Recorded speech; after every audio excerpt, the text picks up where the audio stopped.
ఈరోజు మనం వెజిటబుల్స్తోని మంచి ఐటెం రెడీ చేసుకుందామండి. పొంగల్, వెజిటబుల్తో పొంగల్ చేసుకుందాం. చూసారు కదా, చాలా హెల్తీగా ఉంటుంది. అన్ని రకాల కూరగాయలు వేస్తాం, వెల్లుల్లిపాయలు చక్కగా ఎక్కువ వేసుకుంటాం, అల్లం వేస్తాం. ఇవన్నీ కూడా మన రైస్లో మిక్స్ అయిపోతాయి కాబట్టి పిల్లలు తినేటప్పుడు చాలా మంచిదండి. ఇది హెల్త్కి. వాళ్ళు కూడా టేస్ట్గా ఉందని ఇష్టంగా తింటారు.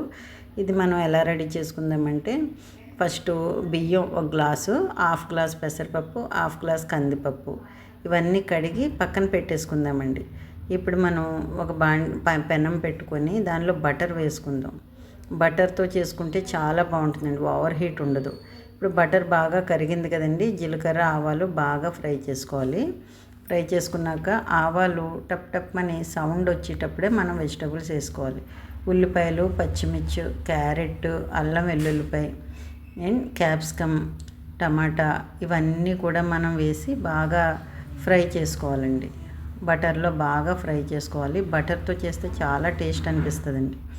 బటర్తో బాగా ఫ్రై చేసుకున్నాక ఇప్పుడు ఇందులో మనం సాల్టు, నెక్స్ట్ కారం, పసుపు, నెక్స్ట్ ఏంటంటే మసాలా పౌడరు, బిర్యానీ మసాలా పౌడర్ కూడా వేయాలండి. గరం మసాలా వేయాలి, బిర్యానీ మసాలా పౌడర్ కూడా వేయాలి. వేసి మొత్తం అన్ని పౌడర్స్ మనం వేసాక మసాలాలు ఇప్పుడు దీన్ని మళ్ళీ బాగా ఫ్రై చేసుకోవాలి. బాగా కలిసేలా బాగా ఫ్రై చేసుకోవాలి. ఇప్పుడు నానబెట్టిన బియ్యం పప్పు ఉంది కదండి, అది వేసేసుకోవాలి. వేసి బాగా కలుపుకోవాలి.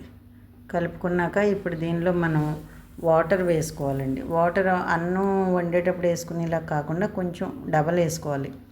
ఎందుకంటే మనకి జారుగా రావాలి కదా, అలా డబల్ వేసుకొని మూత పెట్టేసుకోవాలండి. చూసారా, ఇప్పుడు రెడీ అయిపోద్ది. ఇలా వచ్చిందండి, చాలా బాగుంటుంది. చక్కగా పైన మనం నెయ్యి పెట్టి తింటే సూపర్ అంటే సూపర్.